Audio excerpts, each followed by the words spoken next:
Oh. Wait. Oh, did TRB just leave? No, I'm here. No. You're the one Okay, who froze. hey. Oh, I think I Hey, froze. this stream is offline. Can you get the stream back? Okay, no, stream is coming Wait, back off. picnic. Everyone needs to picnic. That's the only way to Okay, bring no, the stream stream back. is coming back off again. There we go.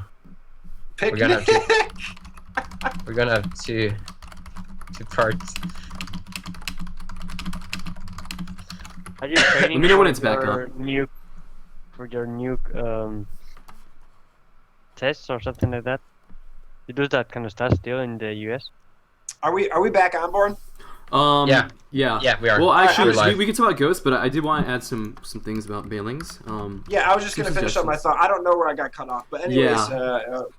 we understand that the Starbow Marines are a little bit more Brood War-esque. They won't be able to deal with banelings probably as efficiently as StarCraft 2 Marines, because essentially that whole matchup is based around Marines and banelings. So we do want to add the banelings. We do feel like they are nice for the Zerg vs Zerg matchup. We also know, obviously, it's not a vacuum. They will affect other matchups as well. Just off the top of my head, probably some easy solutions if the baneling does get introduced, at least to solve the TVZ-ness of it, is maybe make them a little bit more investment when it comes to a little bit more upfront investment when it comes to their being created. Okay. Wow, looks like we are gonna have a pretty long show. So, anyways, about the Baneling, I guess the only main concerns, I guess, would be the synergy with Defilers, because Dark Swarm with Banelings is really scary. I mean it's almost more hopeless than Ultras because of the amount of damage and the splash radius of Banelings.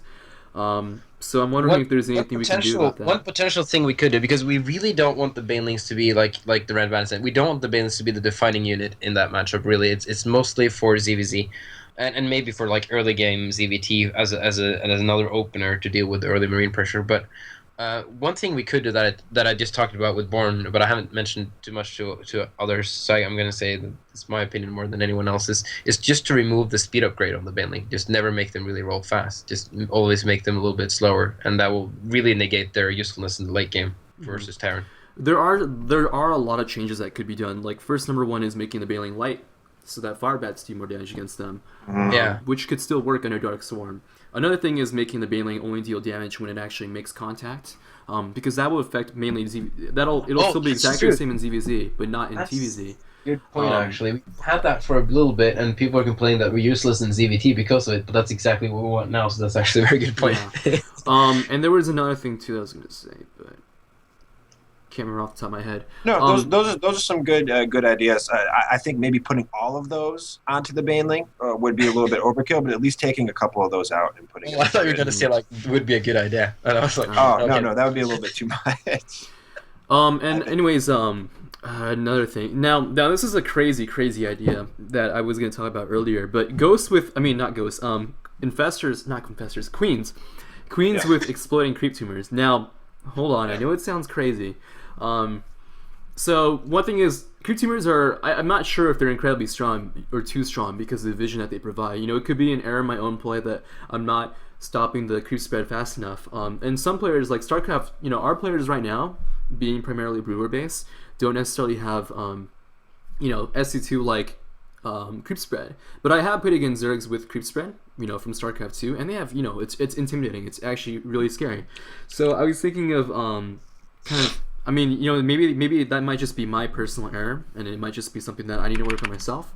But one thing that I was thinking about was making creep tumors similar to spider mines, where you only have 3 per queens. Now, we know that queens are limited because you can only have 1 per hatchery. Now, if every queen that you made came with some kind of defensive ability in the form of explosive creep tumors, it would be something like this. Explosive creep tumors could work the way they are. They're visible, but they also can block units, so you can make walls with them. Now, we know that Protoss and Terran, they're all able to make, these tight Zergling wall-offs, right? And then, now Queens, or Zerg doesn't have this ability to make, tight wall-offs or anything like that. And also in the ZVZ matchup, if you're investing into a queen, that's a lot of minerals that you're investing into a macro booster that may or may not pay off. So I was thinking that maybe if you had a queen that could place down a wallable building, you can build a wall of creep tumors and then fill in the rest of the gap with Zerglings. So in a ZVZ matchup, the offensive Zerg player who didn't go for a queen will have to be careful how they micro the Zerglings and making sure that they don't kill creep tumors off. So that was just kind of an idea that I had while sleeping. I don't know what you guys think about it, but it was something. It's very hard to like have a very strong opinion one way or the other when you just hear an idea for the first time. It's something that I have to think more about. But it's an interesting thing you bring up there. I know you talked about just mentioning explosive creep tumors without sharing the depth of the idea. So it was nice to hear like the whole reasonings around it and all the ideas around that.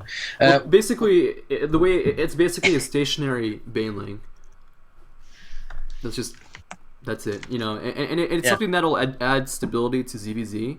While giving some kind of defensive option to Zerg, because we know that Protoss can always make full wall offs and then push out with a later game attack with Zealots.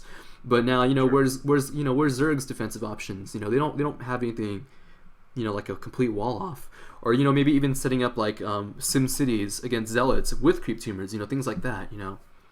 So.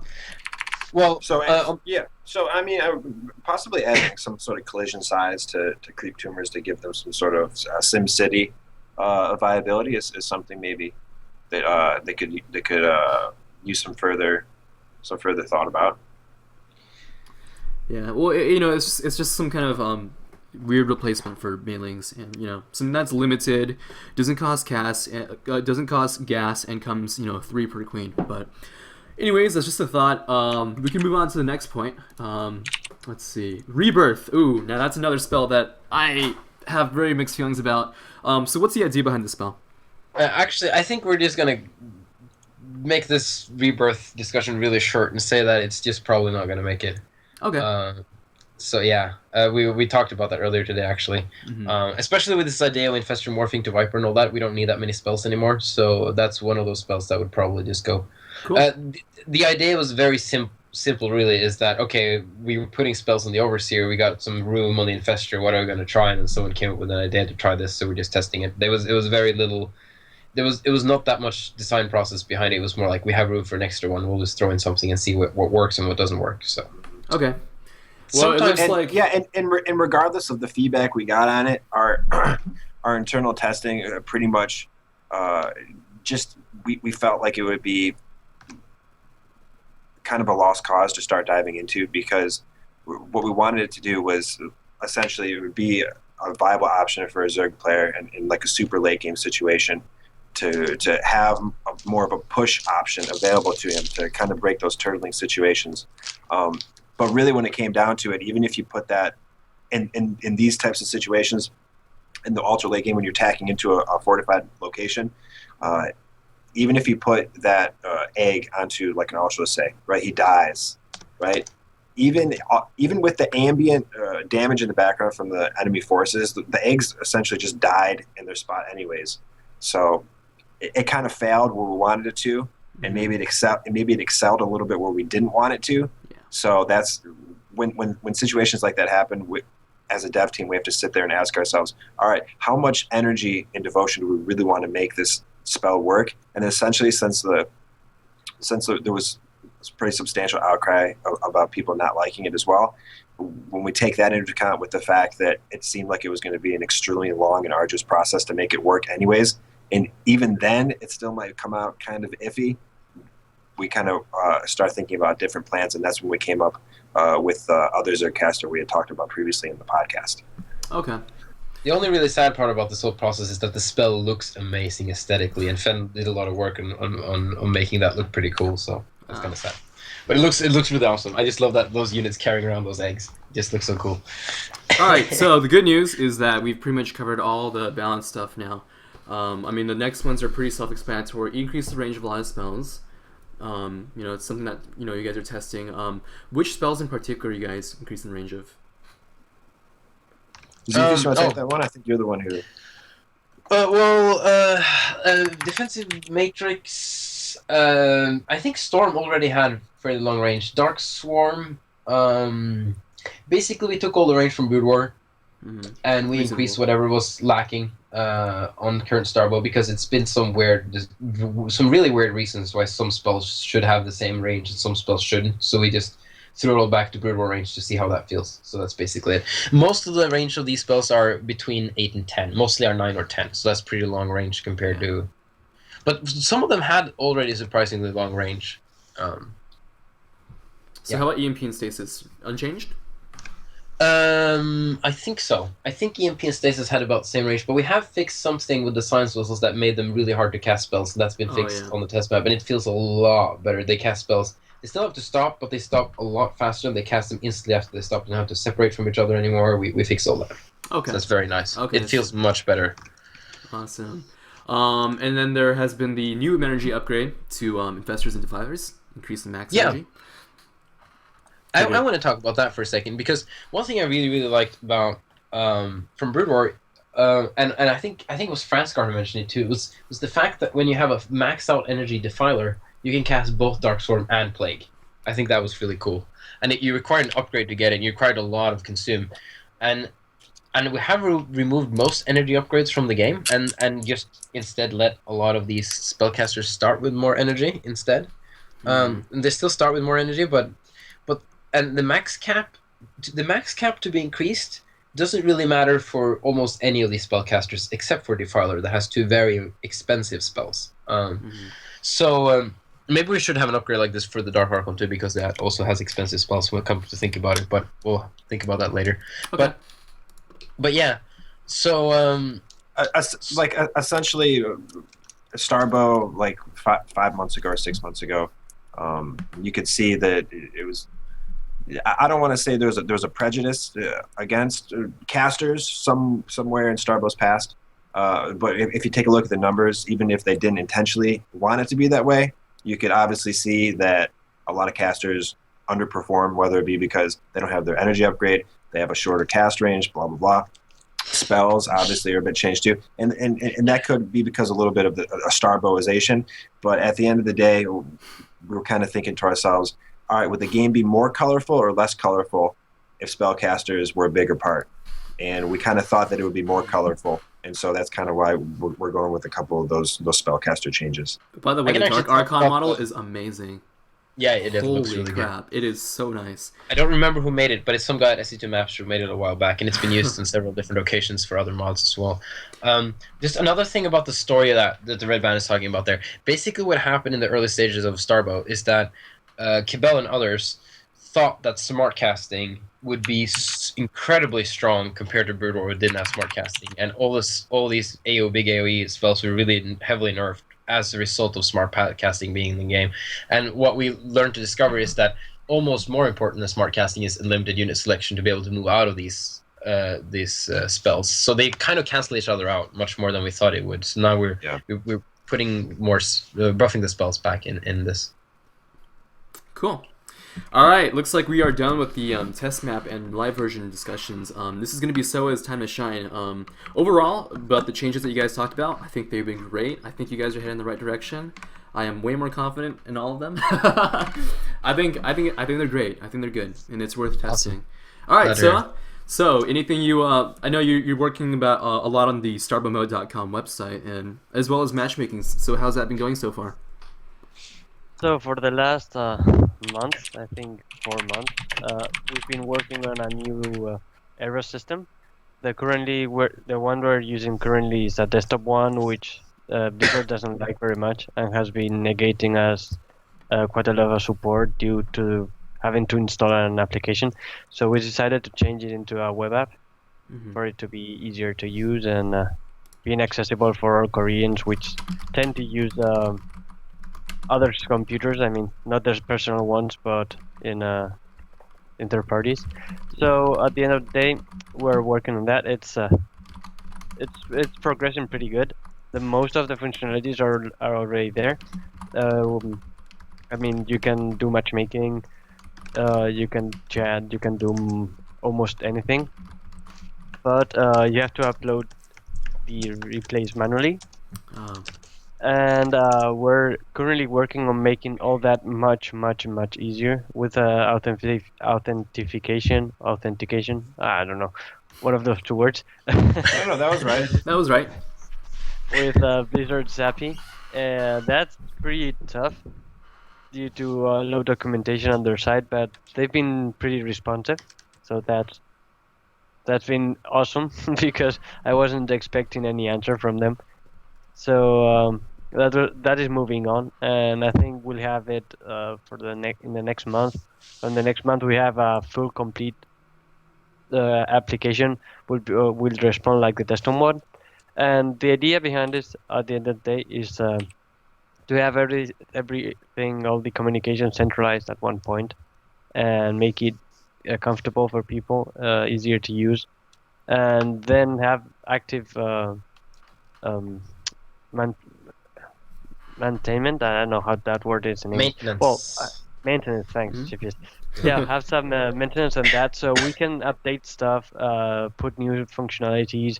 We were thinking about adding replays to that stuff, so replays could be really easily shared, and Wow. therefore, yeah, getting a community on that kind of stuff, which will help even further to get people hooked into the game. So you're I doing this also all by wanna- yourself? At the point, more or less, yes, because we've got Wow. people that have helped. They've done one or two things. Most of them have never seen live for one reason or another. Yeah, some reasons is that I'm not really a good team player, so I tend to refuse some help.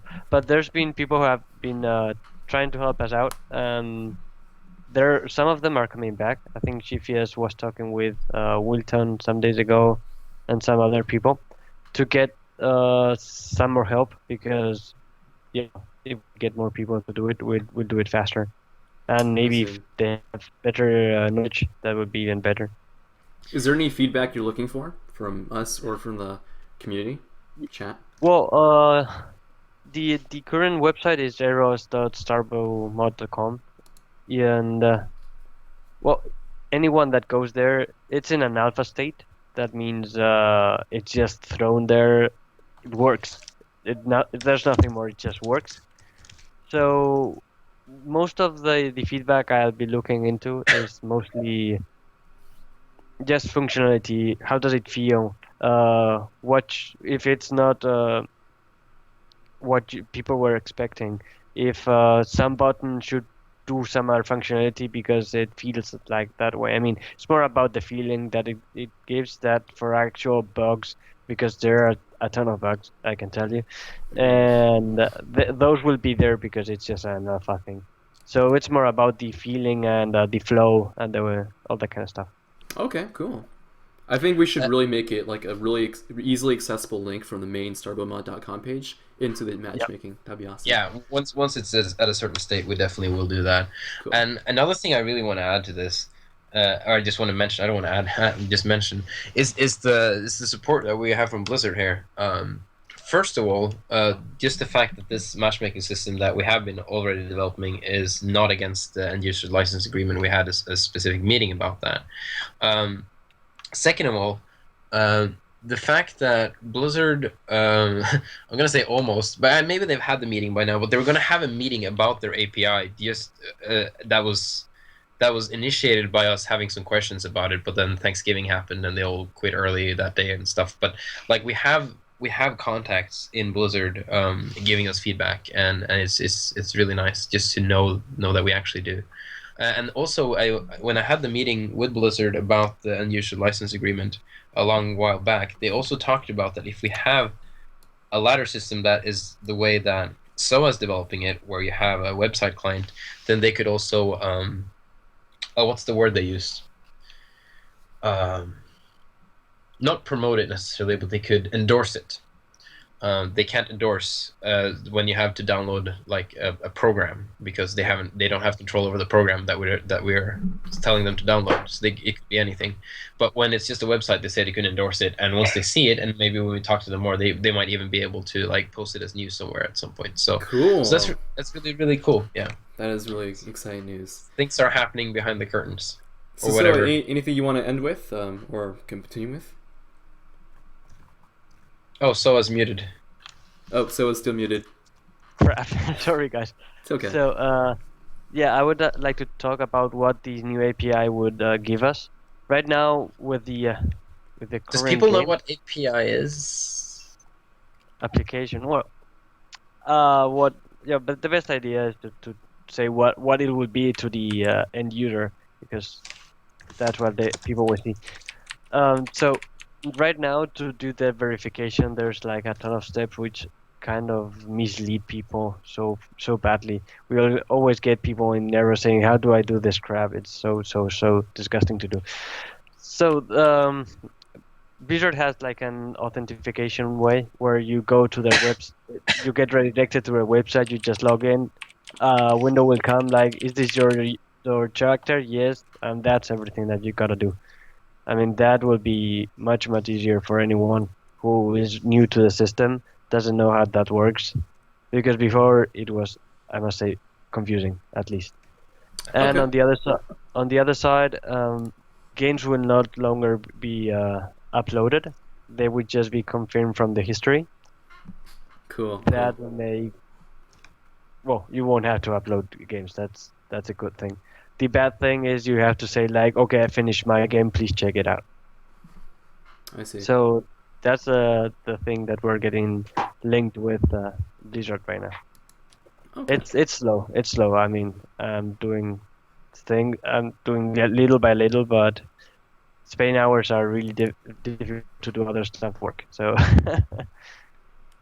so yeah. Yeah. I mean, anyone that wants to help out, be it feedback, be it actual design, we're looking for people who do design a lot, because I've been doing that stuff for some time, but I'm not really good at it, and it takes a lot of time. So yeah, anyone that wants to help out with that would be absolutely great, and would do Starbow as a whole a great favor.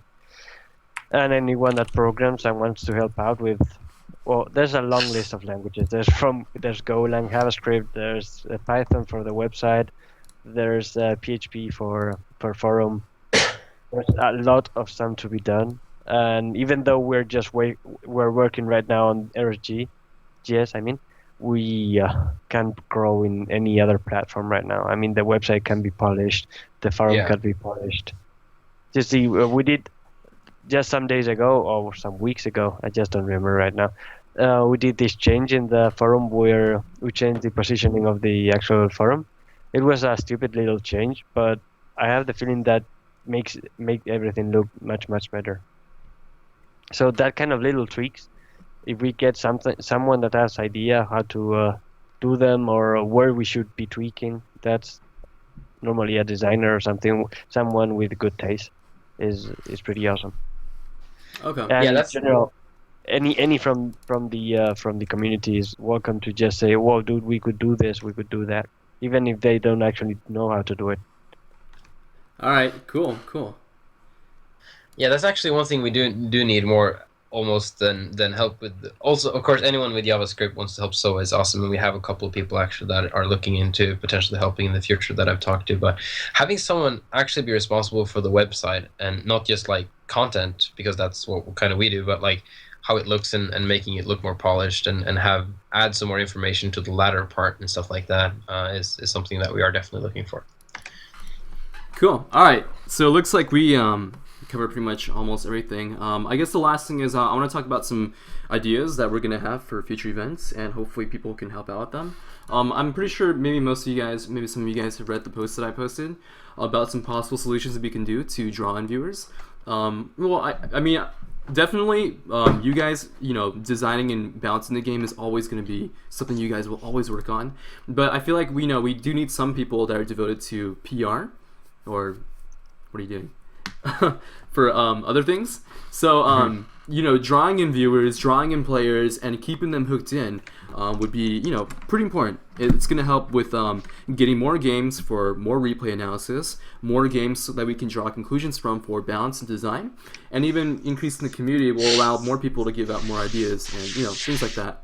So, some possible ideas that we had were this show, the State of the Bow. I think FP VOD tutorials would be really helpful, just to kind of hook in new players, tell them where they should be going with their builds, And basically what happens is you stream yourself playing the game with no commentary, and then you go back to the game and you add a commentary to it, and you explain the reason behind certain decisions that you make. Me being just like a regular scrubby C, B, whatever player, I don't know that much, like say someone like TRB or Franscar or Moxie or those players would know. So that's something that if you guys have free time, there's no big deal. I'm still gonna try to make some tutorials, some guides to draw people in. Anyways, I think your skill level is sufficient to be making stuff like that. Yeah, I can talk about pretty basic stuff, so it's something that I plan to do. But the reason why. The reason why I see like BorN. Sorry, I would just love to see a BorN like do like a Terran tutorial, like you build this and you build that, and then Zerg comes with all the lurkers and just kill all the reasons. And then this happen all the time. Why does this happen? You just start yelling at the camera and reavers and broken keyboards. Yeah. This is how you respond to reavers on your keyboard to make sure it doesn't last for too long. Yeah. No, sorry. But the reason why I haven't been able to do that is because I haven't been able to find games lately. So once I do, I definitely will. Okay, and then Monday Night Starbow and Eurobow, obviously those are going to continue going on, but I think using Monday Night Starbow or any some kind of event to promote something very casual would be really nice. I don't know if you guys have read my idea for like Team KOTH. Have you guys heard of it? I don't know. Team King of the Hill. Yes, I've seen. I think. Let me just throw some general thoughts out there. There's always. Like we're still the game is still in a state where it's not fully developed. That doesn't mean we can't have a lot of players. That just means that there's always the players are gonna have to deal with the game changing frequently, and some players have a hard time dealing with that. They want the game to be a game that they play actively and invest a lot of time into to be more stable, and that's completely understandable. Definitely. So you're gonna you always have this balance of that you need enough people to get the feedback you need to continue to develop the game. But you don't want to put all your cards on the table and do this one big PR promotion on a game that you don't feel confident about sending out to the masses because you still want to change some more stuff first. Yeah. So you have like this, and when I say out to the masses, I'm really just talking about Korea, because most of NA and EU SE2 communities at least know that Starbow exists, or enough of them. Mm-hmm. So that's something to keep in mind. And having having something like a team game King of the Hill would be awesome, but it means that you need players who are committed to come these Mondays that they're actually going to play. That you need enough people, you need enough players. One thing in my experience, and I do have almost more experience with organizing tournaments and PR and community building in Starbow more than I really have development, actually. I think, and one thing that is always, you have this impression when you watch StarCraft 2 that players are available because you have so many pro gamers, but in Starbow all the players are amateurs and they have other things going on. So getting teams to stick together for a longer period of time, like even getting bestest friends to play versus Team Axiom was incredibly difficult, and the bestest friends at that time were basically consistent of all of the most active and best Starbow players at a time, and they were about to have an experience of a lifetime playing versus Team Axiom, which is a professional Korean team, and even that was really, really hard to organize, which I thought would be really easy. So it's Wait, are you there, BorN? Oh yeah, I'm there. What just happened? Okay. No, your cam went off. I just want to make sure Xiphias wasn't talking to no one. Oh. Okay. Oh yeah, BorN's camera. Okay, there we go. He's back. No, so I'm not trying to be negative. I'm just throwing out I'm just saying that a lot of times people feel frustrated because there's not a lot of players, and you just throw a lot of, with this we can do this and that, and we can do this and that, and a lot of times these ideas sound really good, but sometimes they're really harder to accomplish than it seems to at the moment. Mm-hmm. Okay. Just saying. Well, I'm definitely gonna relay a lot of these ideas to Vec because he's in charge of Monday Night Starbow. But that's a good idea. Out of everything out of my posts, I think the Monday Night Starbow casual team game thing is probably the most important thing out of my entire post. The last two things is we could do like a Starbow unit spotlight, kind of like League of Legends. You know, like where what happens is you bring in certain units. So like, this is what I wrote down: a unit spotlight similar to that of the League of Legends Champion Spotlight will demonstrate to new incoming players how various units excel in certain situations. This could range from something like Vulture plus Spider-Mine harassment, Reaver drops, Zergling plus Lurker flanking, Meter harassment, Science Vessel erasers, Zealot bombing, and the multitude of unit interactions present within Starbow. So something like, hey, welcome to the Starbow Unit Spotlight. Today we're going to be talking about the Vulture, Terran quick, sleek, fast unit that has the ability to drop down spider mines. These spider mines can detonate on land units that are not hovering units. So here are some situations in which this can happen, and I can show different scenarios of like 8 Vultures going around 8 Dragoons, dropping down mines, running away, all the Dragoons dying, or things like that, or even just dropping like a dropship full of 2 Vultures, 1 siege tank, using mines to zone out units coming in, or even just showing people how Zealot bombing works or how Reaver drops work. I think something like that would really draw in viewers to and say, whoa, Starbow's got some really cool unit interactions, and it's cool because I feel like StarCraft 2 doesn't have a lot of those. Like where's the Reaver drops? Things like that. Yeah, no, I understand that. I think those are all good things, and I don't think there would ever really be a downside to anyone making any kind of a product or media that would go towards promoting Starbow or helping people get into it more so. Yeah, just on a personal level, and I'm by no means experienced in really growing communities necessarily.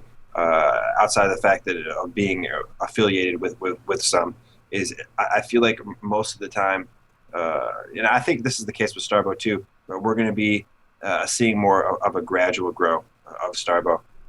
And once we're done with the product, Xiphias and I have discussed a couple of times that once we're at a spot to where we feel like there's not much more development to be done on the game, both of our efforts, and even though we have things outside of Starbow, I know me personally, I probably put forth at least the amount of hours that would be towards like a part-time job, and I'd say Xiphias is probably even above that. Yeah. So the community, I know maybe you feel like it should grow more and grow faster, but I think it's really going to do at the end of the day what it is natural for it, and it might not grow as quickly as people might want it. But at least one thing we can look forward to is once the development process is done or largely done, you can at least look forward to Xiphias and myself putting forth those hours that we've been putting forward to developing, and it'll be towards growing the community and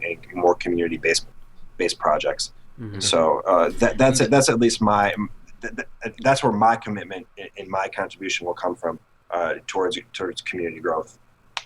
And that's another thing. Like, there's nothing stopping anyone from making like a unit spotlight movie. There's nothing stopping anyone from organizing a tournament. There's opportunity for anyone to make all this product, but it is understandable that someone doesn't want to make a unit spotlight movie when they don't know if the unit is going to be in the final product. Like, we're still switching out units, we're still doing things. Of course, if they do a Vulture, it's pretty safe, right? But like if they do the Baneling, then it maybe not. So that's understandable. So like for example, Jack Attack, who's very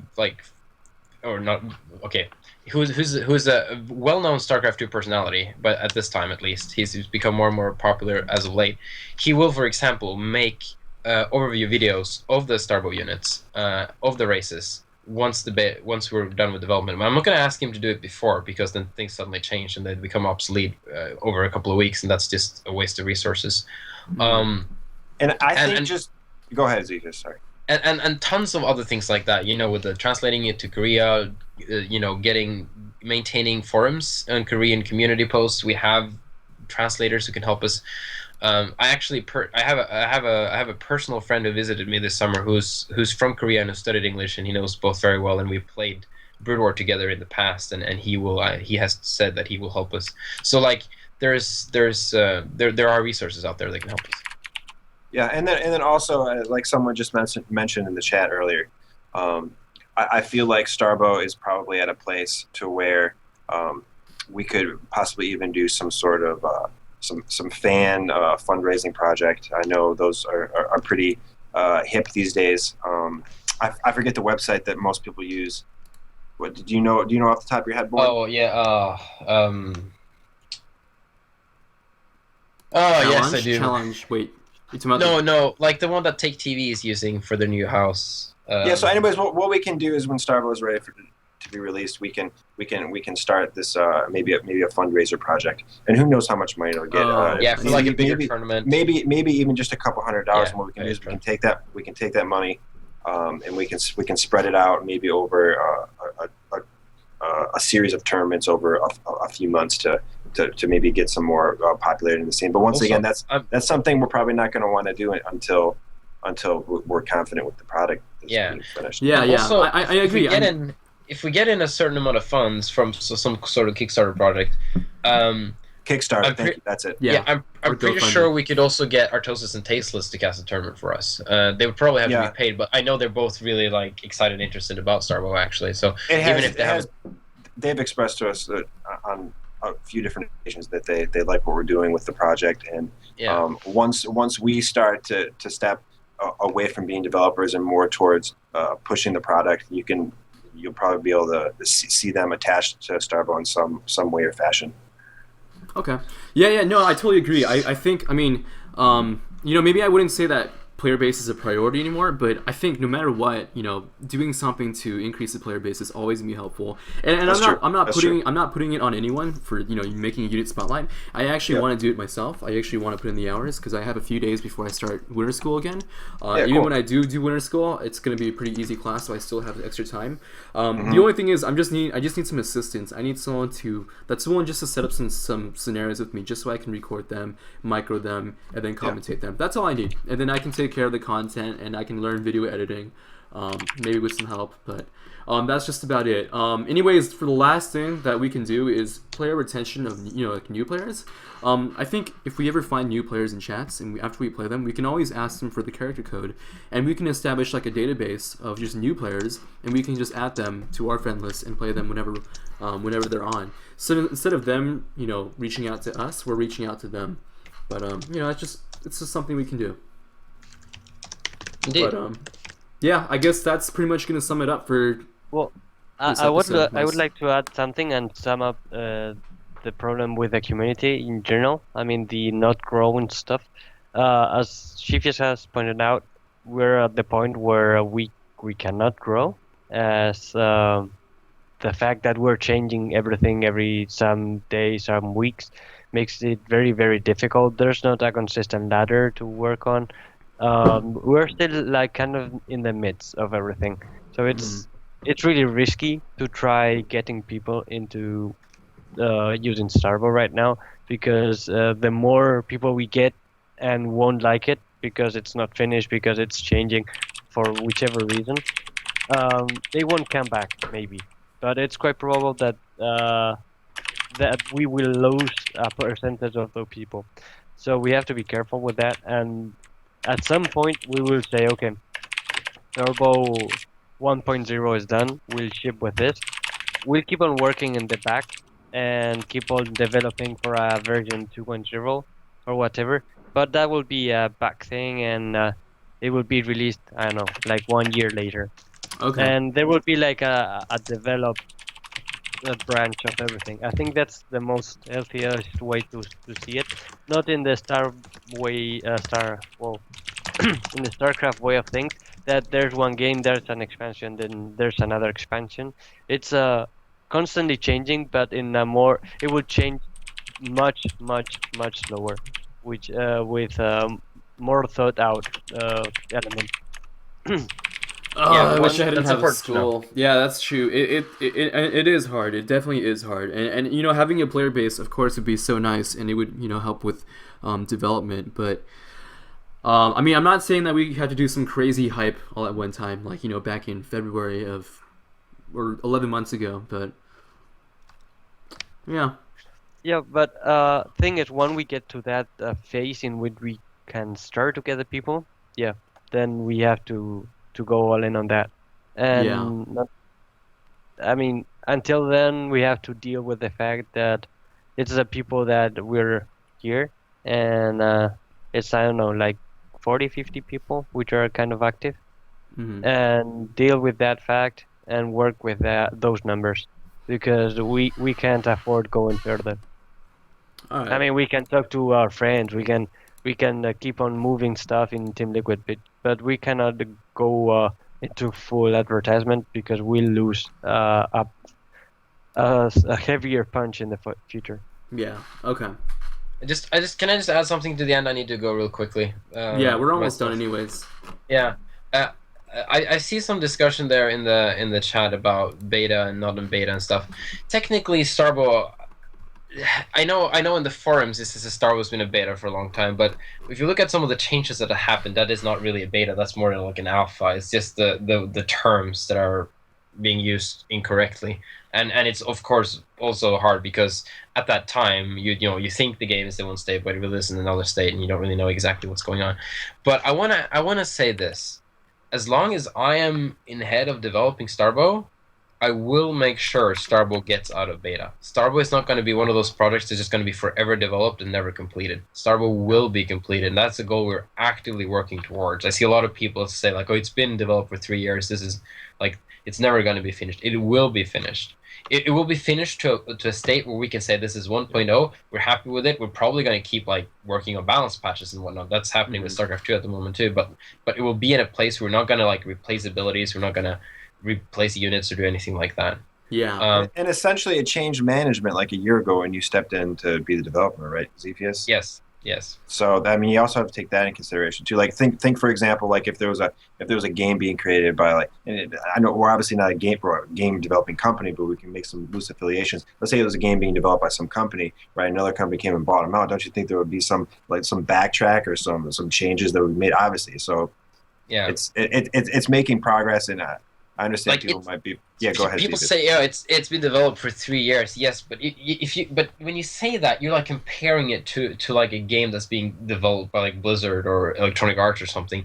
This was Cabell mostly sitting in his spare time doing little things, or not little things. He was doing big things, but it wasn't compared to like what a whole company can do. It was tiny things.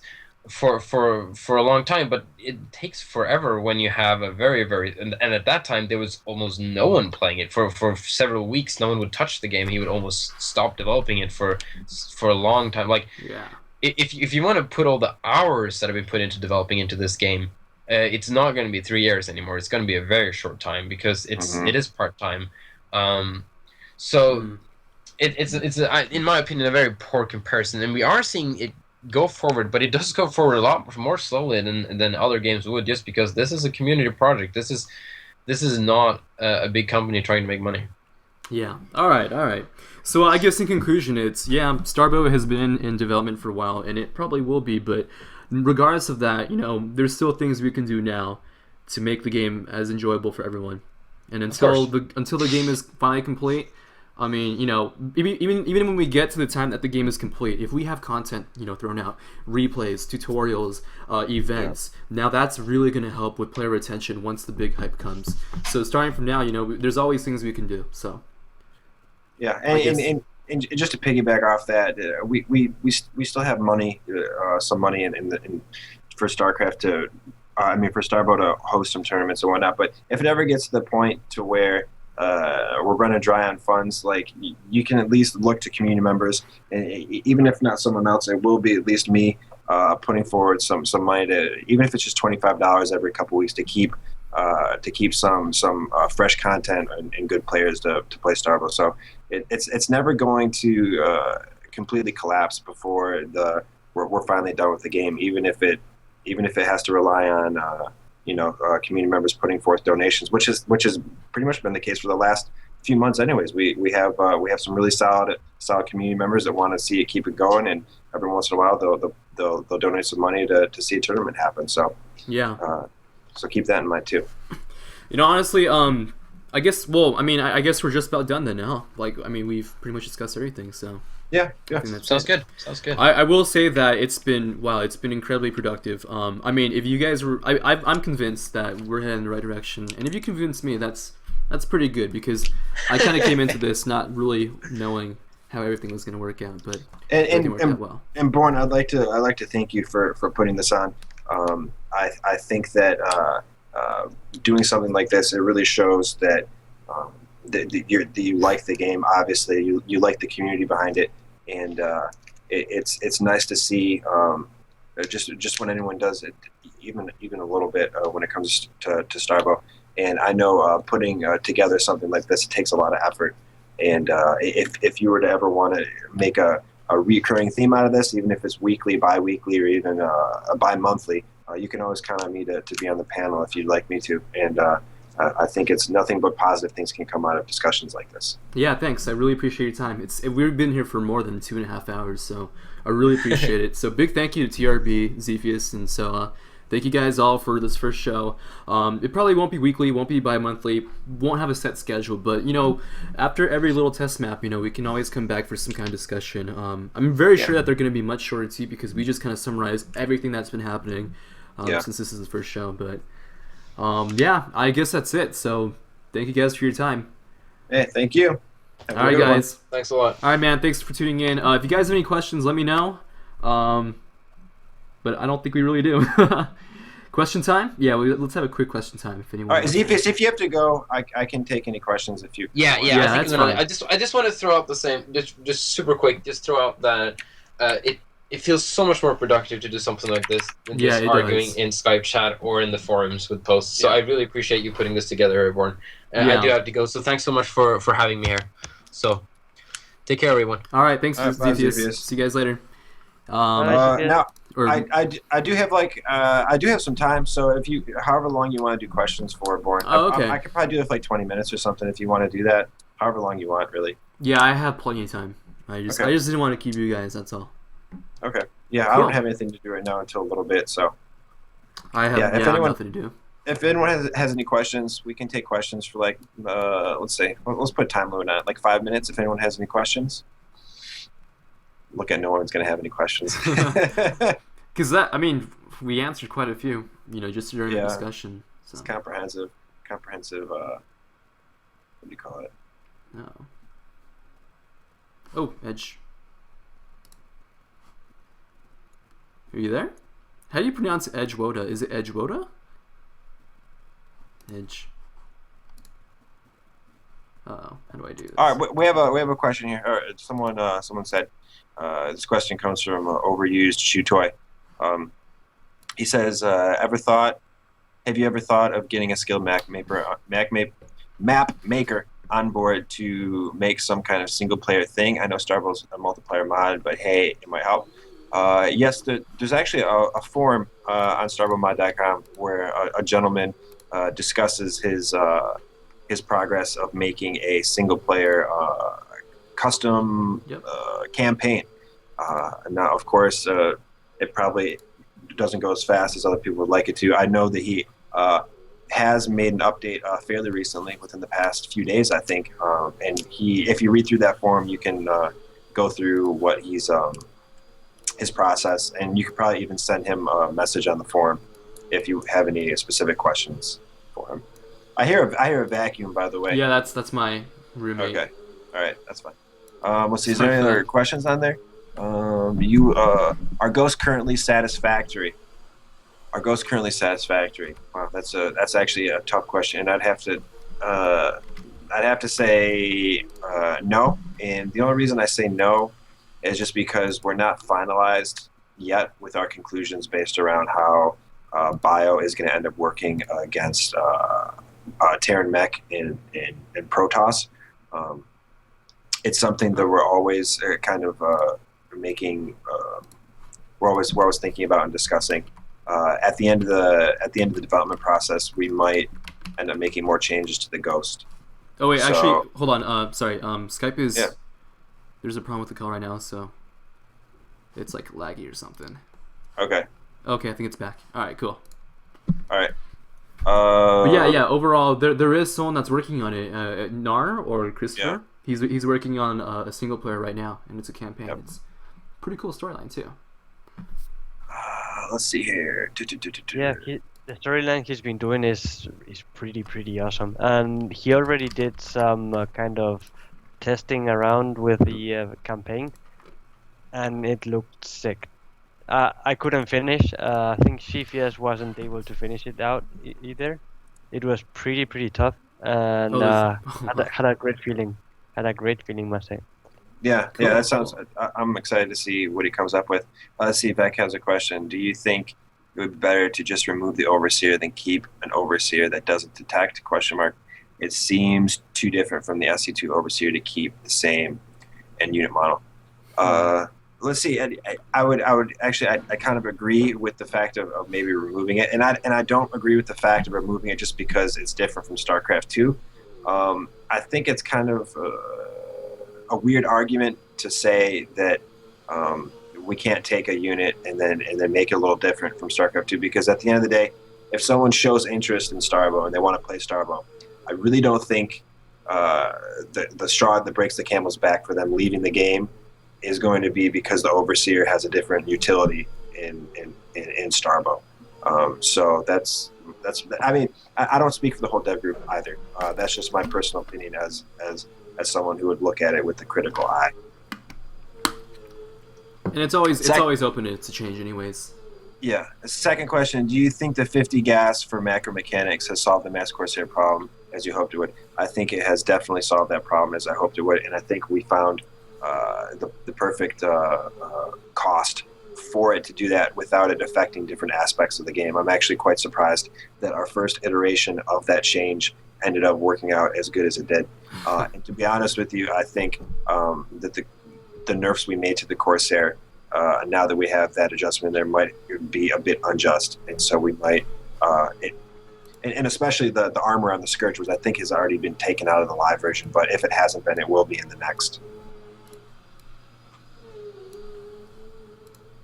But yeah, I'm actually that was my little pet project, and I'm glad I ended up coming out on top of making that suggestion for the game, because It worked. it was pretty it was pretty radical at the time, but it ended up working out pretty good, so I'm happy with that. Is the Queen spell Nurturing Storm satisfactory, especially the heal part? Got it. All right, here's the thing. You start to notice a recurring theme if you dig into Starbow. Now, the thing I said about earlier, we get complexity from simplicity, right? And if we try to do something where it's all right, we get complexity from simplicity. Now, the thing is, the Queen heal is not simple at all. Actually, the macro mechanics in general are not really simple at all. But especially the Queen's heal, because it acts as a damn macro mechanic too. Not a macro mechanic in the sense that you make units from it, but it makes tech buildings go quicker.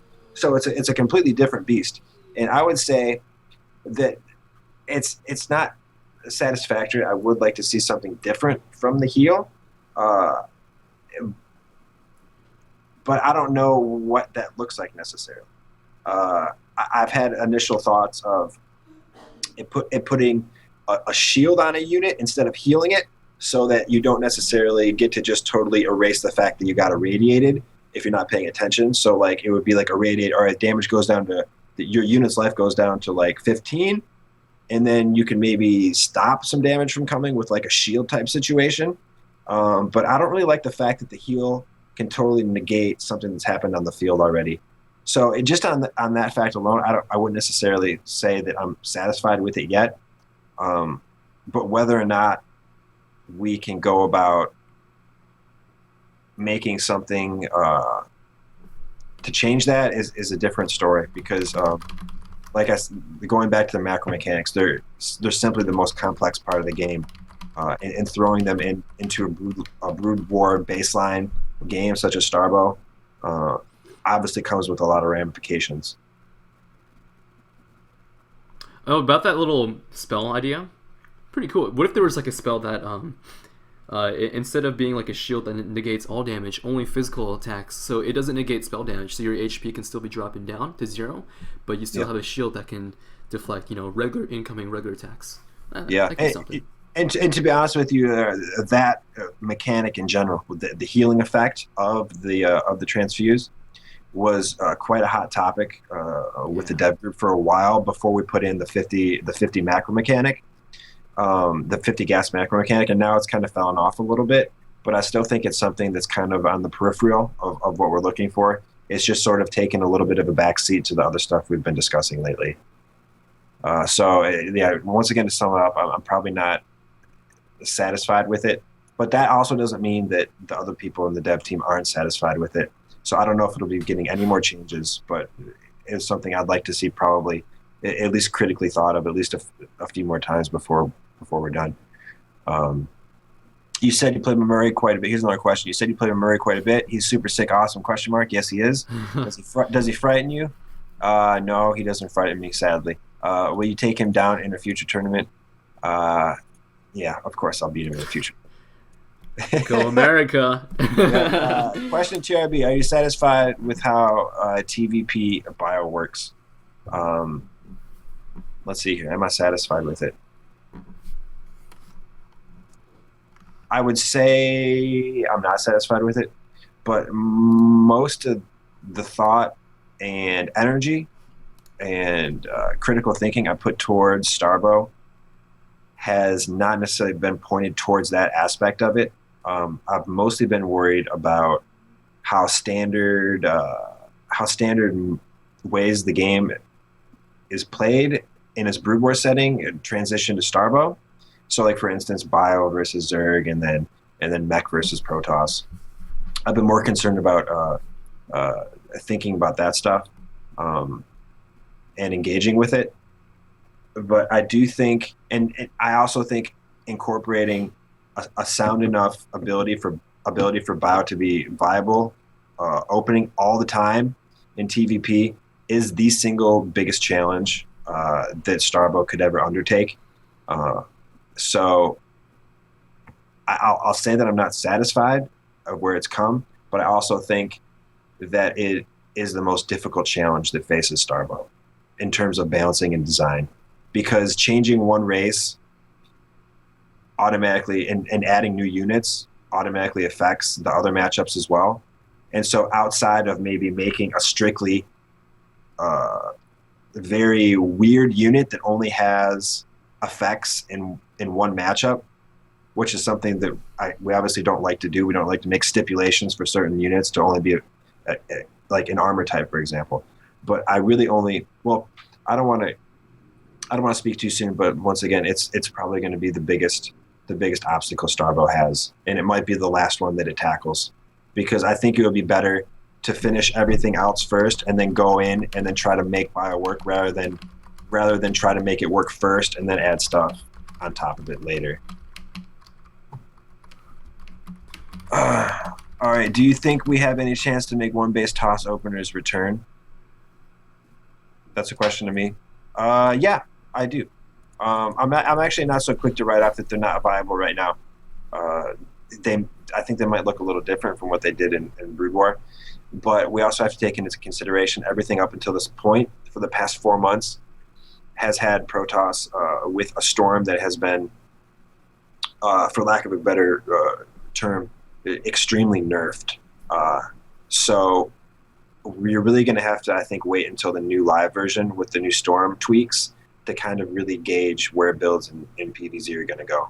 Because I don't think you can really have a good idea of where your builds can have utility if you've been working with a storm that's complete garbage over the past couple months, which is something it has been, sadly.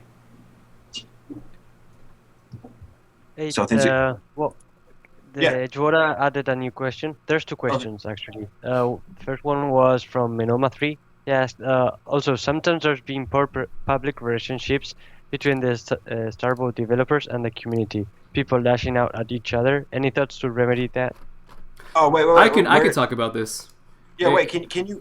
I'm sorry. I just had a little bit hard time understanding your accent. Can you read it out loud, BorN? And then you can comment on it. And then I understood it. And then SoaH, you can comment on it too afterwards. How about that? Okay. Okay, so it's why did you abandon the idea of? Oh wait, no, that's the wrong one. Oh, that is something we could talk about though. There was basically was it about the lashing out? Yeah. So basically, read the question. I can't find it right now, but it's basically why is it that Starbow developers and community were lashing at each other, and what are you guys doing to fix it? And honestly, I think if anyone's really guilty of that, it's probably me. I mean, I am really. You guys already know my reputation. I'm pretty BM a lot of times. And the only reason why I'm BM, you have to understand, the only reason why I get upset about Starbow is because I actually care about the game. If it was a game that I didn't care about, I wouldn't spend as much time as I am right now, and I wouldn't type posts where I'm, angry about things, because I want the game to be good. I really do. I mean, I know I wouldn't tell you guys this, but you guys are like my internet friends, I haven't met you guys in real life before. I've seen a few of your faces, but a lot of your personalities, a lot of your ideas, a lot of the things that you talk about, and the things that we both enjoy, which is RTS games like Starbow, StarCraft, BorN, all those are already enough reasons for us to be friends, even though we may not ever meet each other in real life. And the reason why we have this show is because it's easier to communicate, and Sure. and it has been great, because at first I was really I was like, how could you come up with these changes? These changes are awful. There's so many loopholes. But coming into this conversation, you have all these people who are like, you know what? That's right. That is a loophole, and there's a good chance that this won't go through. But all in all, what I've learned for today is the test map is a test map. It's a place for us to test out ideas. It doesn't mean things are going to go through, but it's a place where we can test ideas.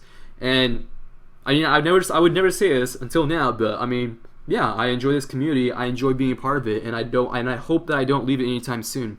And there will be a time when I have to, because grad school is coming up. People have work to do. And we don't know what's gonna happen, but we might not just. I don't know. That's it. There's been a lot of lashing out. There's a lot of disagreement, and that's the reason why there's this show, and that's it. So. Yeah, I'll go ahead. So I found the question up here. It says, also sometimes there's been poor PR between Starbow developers and the community. People lashing out at each other. Any thoughts on that? And I just kind of like to go off of what BorN was saying, is that, first of all, I think the only reason that any kind of lashing out does occur is because the people, they believe so much in what we are all trying to do with Starbow. Because obviously, if you didn't care, then you wouldn't be in the Skype chat, or you wouldn't be talking about it, and so on and so forth. Now, also the fact that Starbow is in development, and the fact that it sort of kind of takes on this connotation of being the alternate RTS for people these days. And since RTS is such a complex type of game to make, people always have different ideas of what they'd like to see in their the dream state they have in their head of what an RTS should look like. So obviously opinions will clash, and especially it's really easy to get worked up if you see someone disagreeing with an opinion. So I guess my thoughts on that are that perhaps we could do a little bit better PR as the development team, and I think that this cast that BorN suggested today and that we're doing right now is a great step in the right direction for that. And I think it's good to put some face with the screen names that you see on the forums and whatnot. And especially I like this cast because it has someone that's working on the game quite consistently about balance aspects, which is myself, and then we have SoaH, right, who's working on the ladder, which is also a very time-consuming thing and something that we're grateful for him doing. And then we have BorN, right, which is a very active community member, and he's always seeking answers. And as you can see, when we all get together in a Skype group and we talk about it, cool heads do prevail, and we're being play with each other. But it becomes very easy over typing and over texting. To get worked up and maybe kind of lose some of the meaning. And we even have something that goes in the Starbow development group. If an issue comes up and we want to talk about it, and it feels like it might be a bit too nuanced to just type out, we'll just automatically make a call, because talking is so much easier when it comes to discussing aspects about the game, because sometimes disagreements might come up and you guys probably agree on the damn underlying issue anyways. You just get so wrapped up in typing, because typing is such harder to convey than speaking. And then also a lot of people in our community, English is their second language, and I'm not saying and their English might have been better than someone who's a primary speaker of it, but sometimes just tones of voice and certain words they might not be necessarily privy to, and it's vice versa as well. So we have a very colorful community, and that's why maybe sometimes some miscommunication can arise. But getting back to the issue at large, I do think that the PR that the Starbow development team has could be better, and that's why I jumped at the fact of joining this cast today, because I think this is a step in the right direction. Yeah, I'd agree too. I'd like to So add into yeah, please do. The actual problem altogether is the fact that dealing with a community which has tons of ideas, being them good ideas or crappy ideas, it's really, really difficult and exhausting from the dev point of view. I mean, I've been handling some similar sensations from other projects, and it gets to a point where you just don't want to hear anything more and just close yourself. That's what I would call the Blizzard.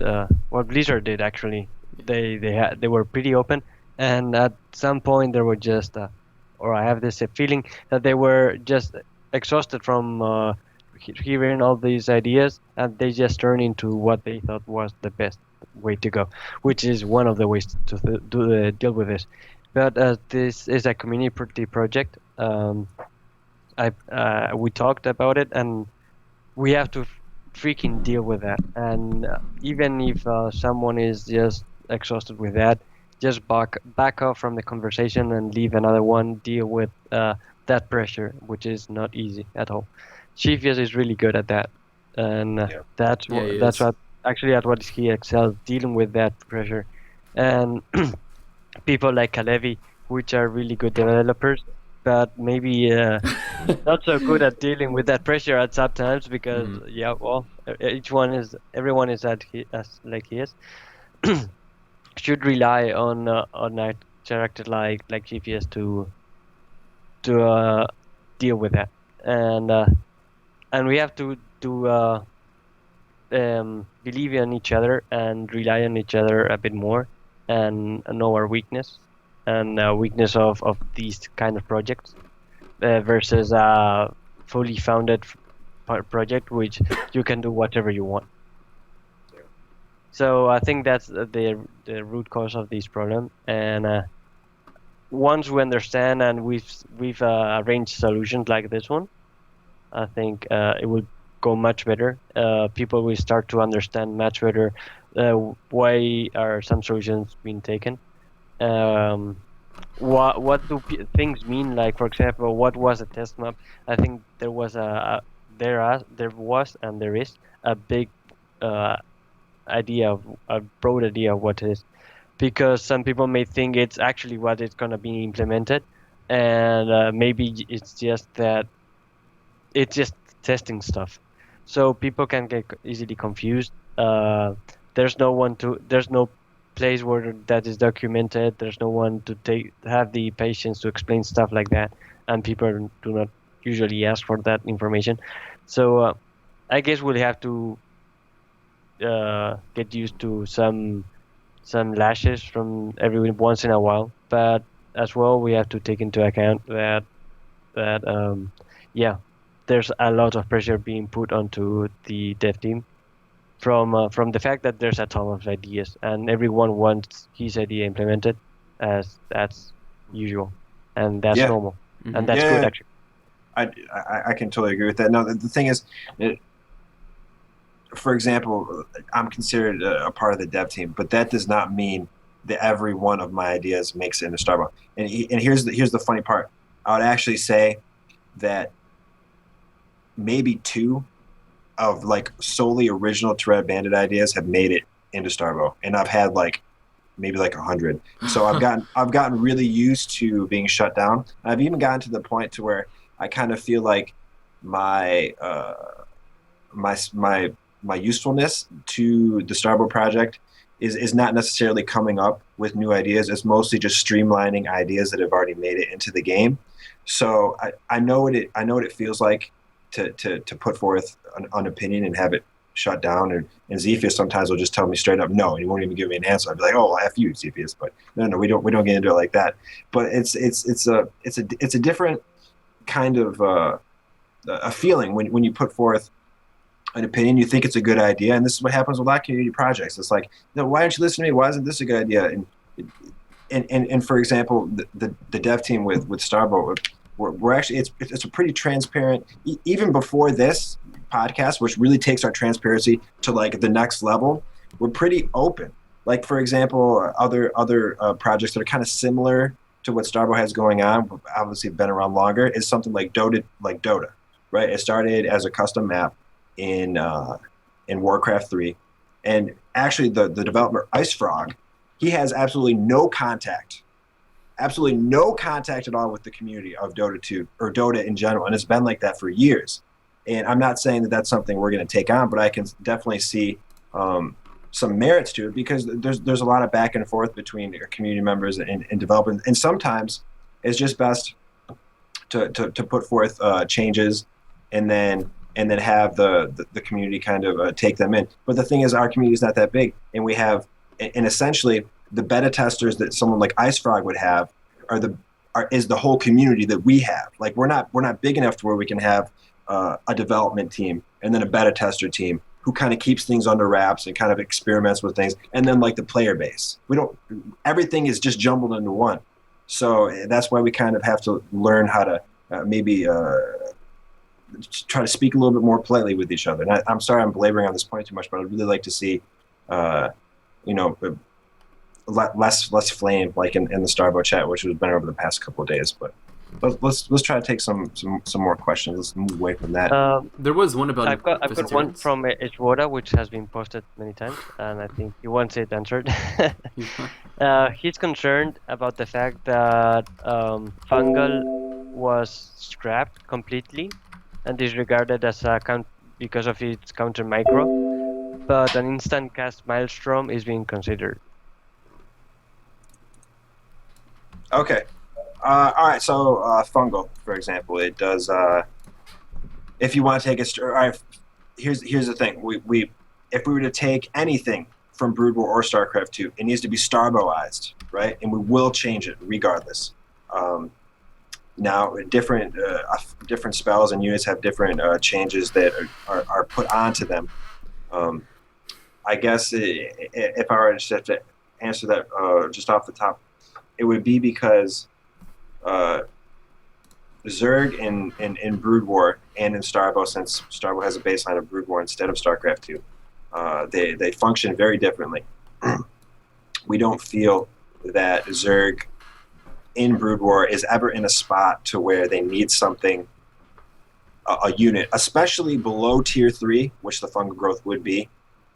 Zerg don't ever need to lock down armies, and then also fungal does damage while it locks armies down. So we never really felt like Zerg was ever in a spot to where that was a skill that they needed to have.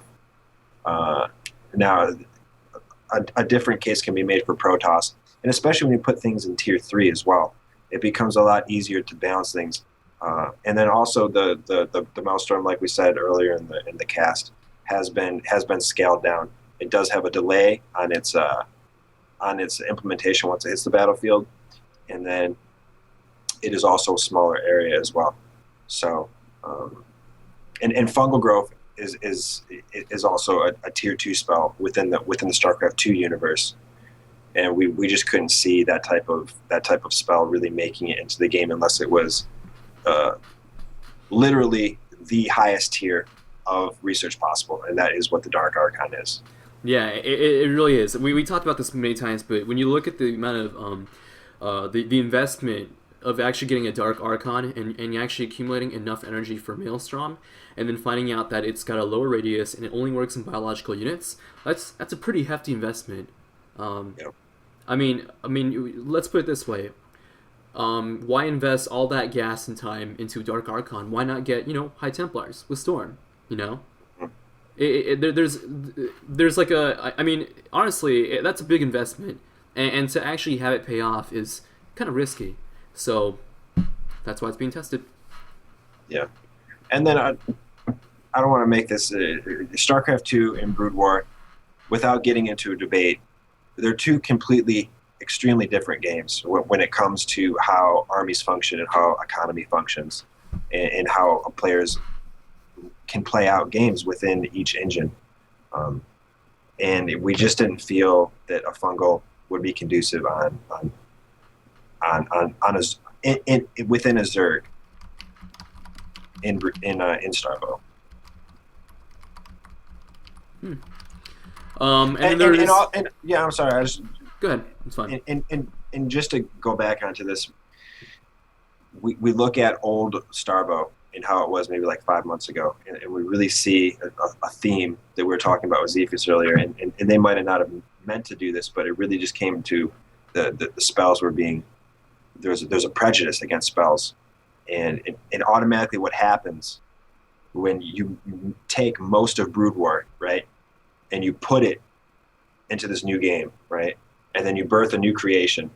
But in this new creation, if you make all the spells worse than they were in Brood War, you automatically make pure damage armies better. And so what you end up getting eventually, and we saw this arise with how prevalent just mass Hydra armies were, you get this monstrosity where it's just attacking units the whole game, right? You never get the tactical feel of a zoning out ability. And it doesn't matter what the ability is at the end of the day. It can be a storm, it can be a flat damage ability, it could be like a Corsair ability where it puts a debuff over an area. It could be a Maelstrom, right? Where it freezes units. And here's the thing, freezing units isn't inherently bad. It's just bad because everyone has this idea of what it was in StarCraft 2. StarCraft 2 just didn't deliver on it, right? If you put it in a further tech and make it work like that, then it can be perfectly viable and a perfectly balanced way to play the game. And I'm just going to stop right there for that one, right? Because we could keep going on forever. Does anyone else have any opinions on it? I mean, I mentioned this also before, but honestly, if you were to take force fields right now, let's get the Sentry. Now let's bring it to the Starbow universe, put it on tier 3 tech, and make force field 150 energy. Obviously, it's not going to have the same effect as a tier 1.5 unit that can spam a bunch of force fields, you know? And that's exactly that's exactly how the Archon is. The Dark Archon is this high tier tech unit, and it's a big investment, and that's huge. You have to take that in consideration. Honestly, even with the Dark Archon implemented, I mean, how come you didn't see that much usage in Brood War, you know? And you know, just things like that. And honestly, we're gonna have to test it out to see if there are any problems with it. And if there are any problems with it, there's always changes you can do. Make the research more expensive, make the energy costs more expensive, decrease the range, decrease the radius. There's a multitude of different things you can do. Yeah. And sadly enough, this is how developing a RTS game goes. And I even listened to an interview. I always forget the guy's name, but he was the main developer for Brood War. He was on the development team for original StarCraft, and he was the main developer for StarCraft 2 as well until the last couple months of the project when he handed it off to Dustin Boder or whatever. And most of the changes that he facilitated within the balance of StarCraft, and then he would later go on to make all the major changes that were in Brood War, he did it because he was one of the best play testers they had. And so what they would do on their internal testing is a lot of times they would go right with what the best player was capable of doing. We can't balance a game around the fact of if someone has trouble with a unit, but then you can go ahead and watch some other guy play and he has absolutely no trouble with the unit. It would be faulty logic to say that, oh, the worst player for some reason just had bad luck that game. No, that's probably not the case. It's probably the case that the better player knows how to interact with and interface with the engine better, and so we should probably make more conclusions based off that. I'm not saying we make every conclusion based off a high skilled game, because there's inherently unit designs that are just kind of shitty and bad, regardless of who plays it. But I just can't see the Dark Archon ever being a problem in its current incarnation on the test map within Starbow, just because of its the ability, the fact that it costs so much, and the fact that its spells are actually weaker than they were in Brood War, and even in Brood War, it didn't see that much play, anyways, and it didn't see much play from people that their entire livelihood was based upon winning games of Brood War. Yeah. So, saying that it's imbalanced from someone who maybe hasn't even played 5 games with the new Dark Archon in the test map, compared to 10 years worth of pro gaming in Korea, I can't really agree with the fact that it's imbalanced just based on the fact that it immobilizes units. Okay. There was that last question. It was about what happened to let's see. Why did you expand the idea of a Brood War-esque infested Terran spawn from infestors? It felt a lot better. It felt like a better iteration of a suicide unit than the Baneling, and a lot of people enjoyed it. That's basically what the question is. I actually haven't been a part of too many discussions when it came to the infested Bane, infested Terran coming out of the infestor. I think Xiphias is back. So that would be mostly a question that would be for Xiphias. I'm sorry, I have to get a drink of water. I'm starting to lose my voice. That's fine. Hey. Hey, Xiphias, are you here? Yeah. I just wanted to answer Finn's question because Finn had a question there. Because it was really a question for me to answer, I think. I don't think anyone else could answer it. So he basically had a question about why we're not... Oh, go ahead, SoaH. Go ahead, SoaH. It was Xiphias. Oh. Okay. So there's two red bands. No, there isn't. It's just my Skype. Never mind. Okay. So basically the question was with this resources we have in people who can translate, and we have more resources even than Finn is mentioning, why aren't we just trying more in Korea right now? Let me tell you what amount of work would have to be done to keep a Korean scene going. We would have to translate all the patch notes for every single patch. We'd have to have Koreans understand specifically that this is beta and that it will change a lot. We would have to translate everything we change in the game when it comes to tooltips as well, and that's working with locales in the editor, and I actually don't know how to do that yet. I'm going to learn it later, but I haven't learned that. And then, before we do that, we'd have to have one big translation. We translate everything in the editor that has been done up to this point since the first Korean translation we had, which was back in February, which is a lot of stuff. And then we have to maintain all the forums. And then also we would want the ladder to be open for Koreans, and then the ladder system, which should be fully functional, which it isn't at the moment. So there's just a lot of stuff. Like it's just so much work. Like it's going to be so much easier, and still a lot of work, but a lot easier to do this once the ladder is actually complete and once the game is out of beta. And when things have stabilized much more, it's much easier for me to commit more time to this, because even if we have English Korean people that have some time to do this, I would still have to maintain this in a big way, and I don't have that time right now. So that's basically the main reason we aren't going more out in Korea than we are. If Koreans discover Starbow by themselves and play it, I'm fine with that. It's just great. We're not trying to hide Starbow from them, but there's a reason Starbow is published on the Korean servers. We don't have as many maps there because when we make a new map, I don't always take the time to add the translated version to a Korean, but the ones that were translated way back, those are there. So does that answer your question, Finn? Is that a satisfying answer? I had that question before, and you answered it before, and it was satisfying. So, if you can convince me, you can probably convince quite a few others. Is Finn satisfied? It's the big question. Can I satisfy Finn? ASL, doesn't tell me too much. He's not satisfied in the slightest, but I'll do. Okay, good. I really gotta go to bed. Peace out, everyone. All right, Finn. I mean, sorry. See ya, Xiphias. So we were back in one of the 80s and exploding stuff. Yeah. Which moved in and moved out really fast. Yeah. So wait, TRB, do you know the Infestor Terran idea? 1 second. All right. All right. So, do I know it? It's kind of like. All right. So the Infested Terran and the Infested Terran. the infested Terran from Brood War and the infested Terran from StarCraft 2 on the infestor in Starbow essentially are the same thing, but they go about doing what they do a little differently, which obviously might lead to some different strategies and whatnot. But essentially, they're a unit you exchange for energy, and it does damage. They both kind of do different damage, but it's more of a design decision to go with one or the other rather than a balance, because I think we could balance both of them to kind of have the same sort of impact at the same stage of the game.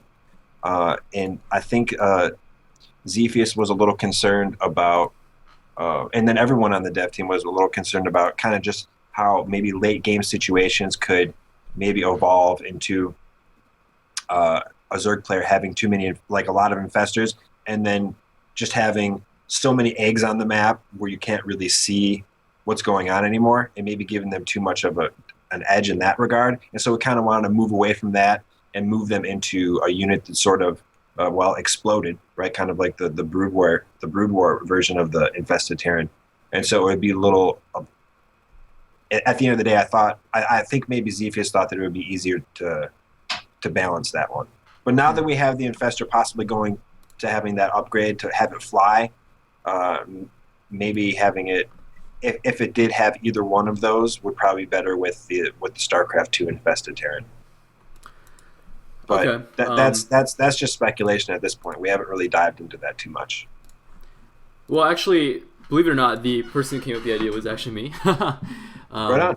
Yeah, so basically, I can do like a little illustration. You might have to look at the stream for a little bit, or I can maybe share screens. Let's see. Yeah, share screen. That'd be great. Okay.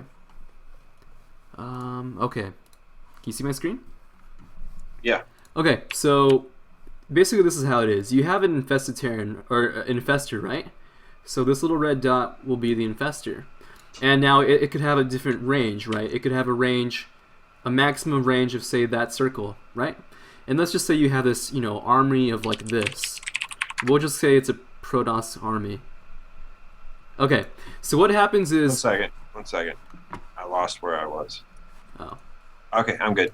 Okay, so to reiterate, the red dot is the infestor, right? And this black half circle is like the cast range of the infested Terran, and the little circle blob the orange blob would be like the army, right? So now you have the option of casting this infested Terran to different ranges. You can cast it this close, you can cast it this close, or you can cast it that far, or even all the way to its maximum range right here, right? Yeah. So what the infested Terran works is, the more the infested Terran walks, the slower it gets, right? So maybe it'll run really fast, fast, and then it starts slowing down. One second. I think it sounds like a great idea. Here's the thing, though, and I've learned this too from all the suggestions that I've gotten turned down, is that whenever a unit starts to take on like special abilities or like have special criteria attached to it, it has to go up to someone who's very well educated within the editor to make it work. And we've had those in more of a shorter supply than we have in surplus, because what's happened in the past is that the people who would do that type of stuff for us, like the December's Calm and the other people that have worked with the Starbow team, is that we would come up with all these crazy ideas, these crazy good ideas. We'd throw this out there, throw that out there, throw that, and then eventually what would happen is we'd have all these ideas, and then they wouldn't pass through to the live game, and then those editors would be like, hey, I just wasted all my time, right? I just wasted 2 hours trying to make this unit work, and you guys didn't even want it at the end of the day. Mm-hmm. And so we Xiphias has become more and more selective on what type of things we end up working with ideas like that. But I think it sounds great, but it's just the sheer fact of having someone make it work in the editor is the main issue with that. I see. Well, the thing is, I was thinking of that too, but I actually have seen something to this effect. There's actually that little game that it's like fake Dota, but for StarCraft. That little SoaH or whatever it's called. There is something that works like that. You have these infested civilians where you cast like this ultimate, and all these infested civilians suddenly gain a lot of speed. Yeah. and then they run towards a unit, and then after a certain period they slow down back to their original speed. That's basically how that would work. So yeah, it's basically the infested Terrans. The more they walk, the slower they get. But anyways, the reason why I think it's also really interesting is because the infested Terran slows down depending on how much it runs. This really affects how far you lob the infested Terran, because if you lob the infested Terran to the maximum range, this range is right next to the Protoss army and they can easily snipe it off, right? Now if you lob it too close to your army, it might be safe, but by the time it gets to the Protoss army, it's useless. So you want to lob it maybe in the middle and try to figure that out, and hopefully have it get to the Protoss army. Now this could synergize really well with something like Ensnare, because Ensnare slows down units, or even just a classical Zergling Surround would also synergize really well with this ability. Yeah. So you kind of have this decision making where it's kind of like siege tanks and spider mines, where you have to set the spider mines in certain positions. If you set the spider mines too far from the siege tanks, they get sniped down by dragoons. When you put the spider mines too close to the siege tanks, they get run in with zealots, right? So I just thought, I mean, yeah, I can definitely see that it is really hard to implement, but I'm pretty confident that this is going to be something that's worth testing. And I know I know that it is possible, but ultimately it's up to you guys, and there has been a lot of support for it. So, is there? One second. Is there any more? If anyone has any more questions, go ahead and type them in. But go ahead, SoaH. Yeah, there's one question from Kantuva. I think that's one we are gonna address today, as far as I know. So he asked, what map features would you like to see used more on Starbow? Which ways do you consider maps could explore more on Starbow? I don't really know how to read in English. Oh, dude. Now the thing is, making maps for Starbow. Let's see. I feel like a lot of times in the past when people have put into maps for like Starbow map making contest, they kind of just take the StarCraft 2 map and then just sort of make some adjustments and call it a Starbow map. But any map that's from like the mid 2000s that pro leagues used for Brood War are actually really cool, and a lot of them actually had a lot of experimental stuff on them too. They had some destructible buildings, some destructible neutral buildings. And even some funky layouts where like there's a natural, and then you have an expansion sort of like in your base, and then other subsequent expansions like outside. So I'm kind of sad that we don't have any maps like that in the map pool right now, and that's something I'd actually kind of like to see. Do you have anything more to say about the maps and what could be explored? I'm really picky with maps, to be honest. I just want something different. I don't really like the StarCraft 2 layout where you kind of have like these bases that expand towards the middle of the map. I like them out towards the edges, kind of like Fighting Spirit. So that the more you take expansions, the farther they get away, and they go in opposite directions. Like a lot of times in StarCraft 2 maps, it seems like the expansions kind of expand towards the same route and towards the middle of the map, which is something that I don't really like. But can't stand that. Yeah, I just don't like that. That's pretty much my only little concern with maps. Other than that, like one of my most favorite maps would be like Texas. Texas, I think, is so pretty. Like it's almost like it's like designed by like a StarCraft 2 person, but it's really not. It's like very Brood War-esque. So yeah, they did a good job on that. And, yeah. I guess what I would say, if the person asking the question is actually looking to possibly make a Starbow map and submit it to the website or whatever, is I would say don't. Oh, okay, sweet. I would say don't be scared of making a destructible building, a theme on your map, because this Brood War was doing it before it became this whole big Dust and Bowder inside joke about destructible rocks and terrible damage. It has its roots in Brood War. It was totally legit map making tool. And it just kind of gets a bad rap because a lot of people didn't like the way they implemented it in StarCraft 2. And who would? I mean, they put them on top of. They put huge how much hit points did these destructible rocks have in StarCraft 2? Like 4,000 hit points or some crazy thing like that. I don't know. Anyways, but don't be scared. Go ahead and try new stuff. and maybe just take a look at some of the older maps that were put out by the Pro League in like the mid 2000s, because I think plenty of those could end up fitting straight into Starbow, or maybe even give you some inspiration on going a new direction with what you want to do as well. But I'd say the most important thing, if we want to get nuanced into it, is that there has to be at least 3 bases, 3 mains, so that a Zerg in certain situations can take his third at that natural, so that he can kind of have like a pocket expansion behind it, so we can just defend that one and then have another one behind it. But other than that, I'd say you can pretty much have a free go of doing whatever the hell you want with it. Yeah, and also like about the destructible rock thing. Like one map in particular that's really interesting is like Neo Medusa. You have like this Zelnaga building where they stacked it like multiple of them on top of each other. So you needed a splash unit like a siege tank or a lurker to take out the units or take out the buildings, and you also have those little mineral patches that are blocking the way. Or even in Brood War, they had like that really interesting where they had a bunch of Zerg eggs that were underneath a neutral arbiter. So you had to kill the arbiter first, and then you had to kill the eggs underneath it because the eggs were cloaked by the arbiter. Just, really creative stuff like that. I wouldn't even mind seeing a Zelnaga Watchtower on Starbow map. I think it can fit. Yeah, I don't know. Maybe. We'll see. But, yeah. I guess, any more questions? Or I think... 1 second, let me check it.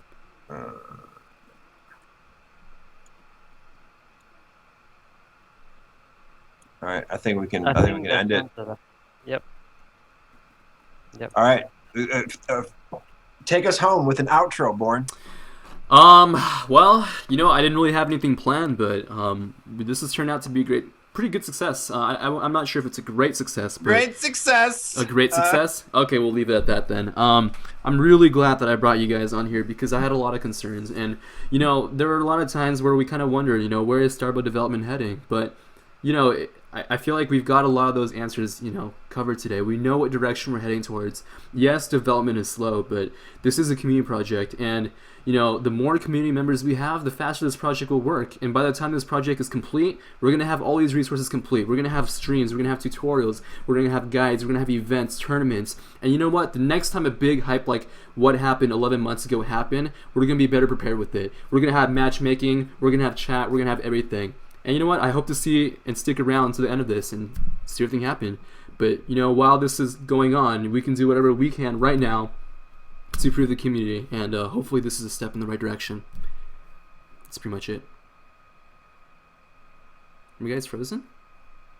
No, I was reading something on that. Oh. Yeah.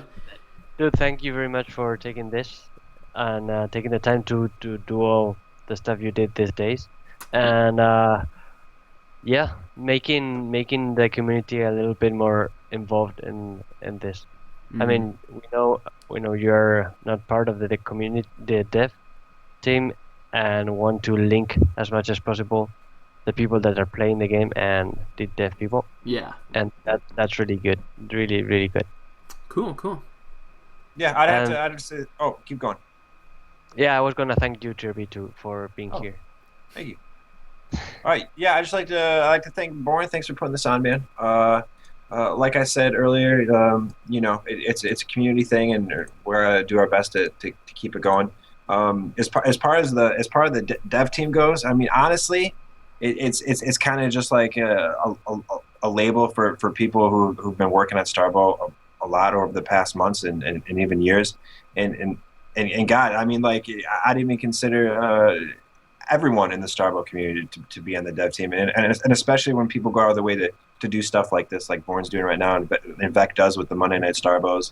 It's really at this point it's what you guys want to make it, and I choose to make it a positive community and a place where we're making an awesome game that's eventually going to have a lot more exposure and bring a lot more joy into people's lives than it even is right now, and even right now it's still doing those things.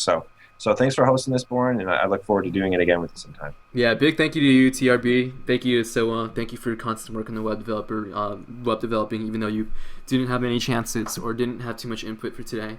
And big thank you to Xiphias, too, for coming online. And I had fun. You know, it wasn't a chore. I had fun hosting this, and hopefully it'll happen more in the future. So I guess that's it, guys. We're gonna sign off now. Thanks for asking questions. You know, this is gonna happen again one day. So guess we'll see you guys later.